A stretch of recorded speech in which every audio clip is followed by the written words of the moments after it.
Hey everyone, today we're going to talk about something that's important, and it's something that has been gradually creeping into a lot of conversations that we're having with leaders, and it is the idea of redefining performance. So we're going to jump into how we're going to redefine performance a bit, separate technical performance from behavioral performance, and then also be really clear to identify what qualifies great performance from good performance from poor performance, both technically and behaviorally. So here we go. All right, the first thing to do is we're going to break down performance into two different parts. One is technical, which everyone is probably pretty used to. This is what you get hired for usually. This is your skills. You're able to sell things, you're able to build things, you're able to compute things for a finance team, drive trucks, whatever it is. That's your technical skill, and that's awesome. In addition to the technical skill, what businesses are also expecting is a bit of behavioral performance. So you've got technical performance and behavioral performance. Here's what's important.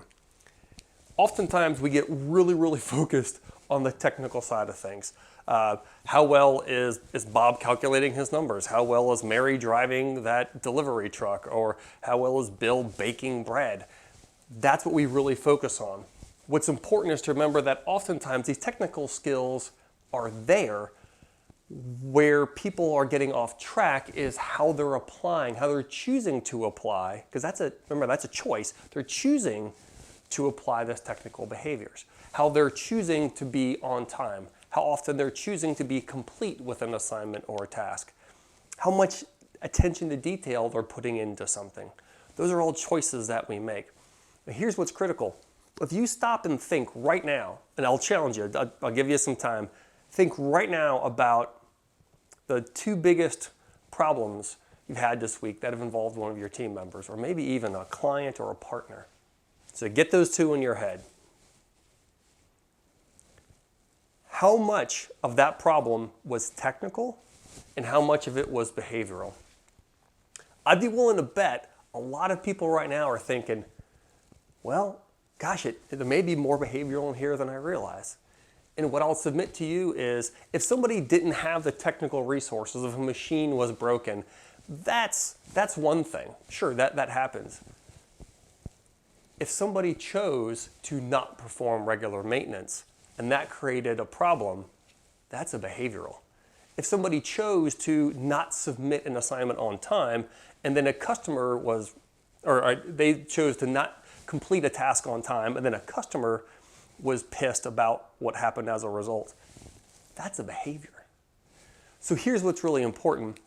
When you think about your work, when you think about working with your teammates and working with other people on a day-to-day basis, very often we tend to see things as a technical issue when really it's a behavioral issue.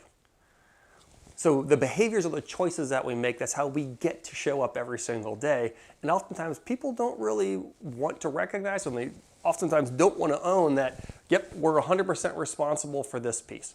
That's completely on us. We get to decide if we're going to do this or not. And a lot of people, that's not comfortable because there's no way to wiggle out of that. There's a lot of ownership there, and sometimes that can be a really uncomfortable conversation.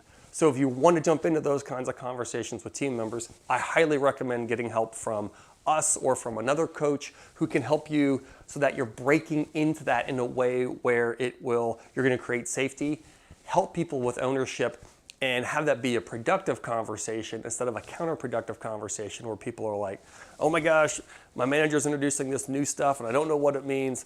I'm out of here. I'm going to a different business. They're freaking me out a little bit. So let's put pause on that piece. We're going to jump into something else here, which is key, which is oftentimes when we think about either one of these things, we'll focus on the problems. No one likes to have problems at work, and ironically, this is most of what we've been hired to do is to fix problems. So this is a part of our day. When we think again about team members and we start to think about, well, how are they showing up? How are they applying these technical skills? We may start to equate, well, there aren't technical problems, so that must be success. That's really excellent level of behavior. Well, if this is poor behavior, we might think excellent is the opposite. It's not true. In between these two is what I would define as the expected minimums. So now what you can think of is, okay, if this is what's expected, this is what someone's been hired to do, this is the minimum. Well, if someone's not meeting that, then we have a problem. We have poor performance. If someone's meeting the minimum expectations, this is actually probably pretty darn good performance. A lot of businesses have high expectations for people, both technically and behaviorally. So if people are meeting expectations, that's pretty good. Here's though where it's critical to separate good from excellent, because this is where you're having real success. So again, I want to emphasize, not having problems means you're meeting minimum expectations. This is expected performance. It's when people go past that, go past the minimum expectations, this is where you're getting true success. This is where you're getting that really exceptional performance that's going to move the business and the team forward. All right, we're going to jump into an example to get really specific with this. We're going to say Alice is the general manager, and she's got a team member, Bob, who's the operations manager at a site. Details don't matter. And Bob's having some performance issues.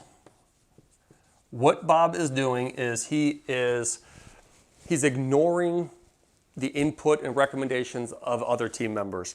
He is leaving those other team members out of key meetings. So this is the poor performance that Bob has. Again, now let's flip the opposite of that. So let's say instead of him ignoring other team members, he listens to them, and then let's say he invites them into other conversations. Now Bob is meeting the minimum expectations. So now his performance has moved up to here, where he is doing what's truly expected of not just Bob, of probably anybody in the company. It's also a reminder that your technical and behavioral expectations, they're going to shift depending on where someone is in the organization. We'll get into that in a second. So now you may say, okay, great. So Bob is inviting people in. He's listening to the recommendations. Awesome. Well, it's not really awesome. I'd say that's the minimum. Here's a way to think about this differently.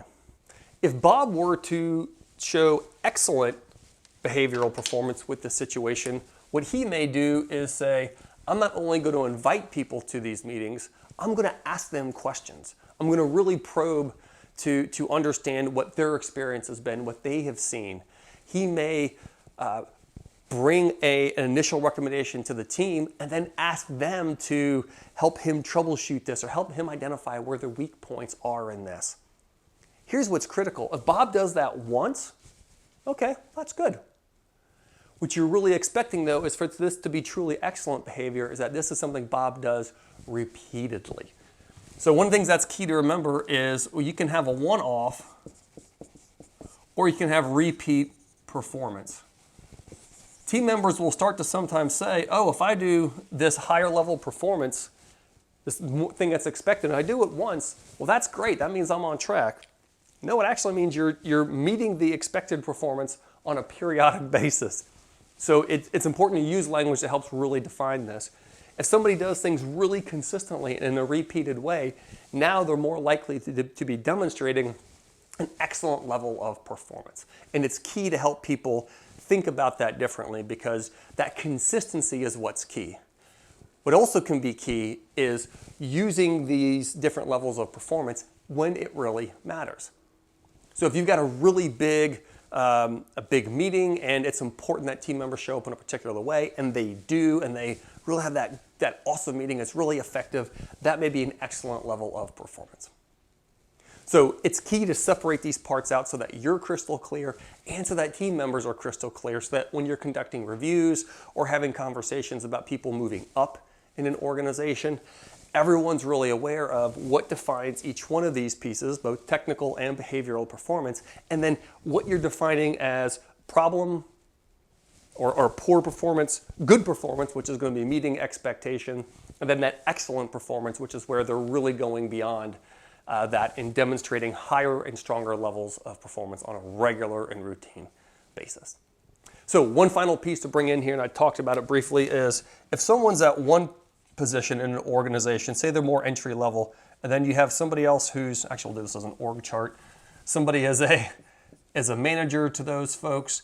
You're going to expect them to have stronger performance than the team members down here. And as the higher you go in an organization, you're going to expect stronger and stronger performance the more you go up. What's important is to know that you're going to expect stronger and stronger performance at these higher levels, more so on the behavioral side, because this is where those team members, their technical knowledge isn't going to help the business nearly as much as their behavioral performance. If this person is relying just on what they know technically to solve a problem, and then they're missing all their direct reports here, and I've left out the org chart just to make it simple. All these people may have people underneath them who have great ideas, who have great experience. So the higher you go in an organization, the more your focus is going to shift into that behavioral part of performance, because that's where individuals aren't doing the work, they're working through others to get things done. So play with these concepts. Let us know what you think. Please drop comments into the or below this video here online. Hit like if you found this to be useful. Also subscribe if you haven't yet. We'd love to hear your ideas on what else would be great to cover in videos. We're always looking for valuable things that are going to be meaningful to people like you. So please do let us know. We're happy to hear that. Also, if you check the description of this video, you'll find links to some of our other social media sites, as well as our website. If you go to our website, you can sign up for our weekly Wingspan performance email. You'll be the first person to get videos like this, and also our blogs and some of our other written content. There's a lot of tools out there already. We've got somewhere close to 100 blogs, so check that out. You'll be sure to find some helpful tools like this almost on any topic that you're looking for. So have a great day. Let us know how this goes, and take care.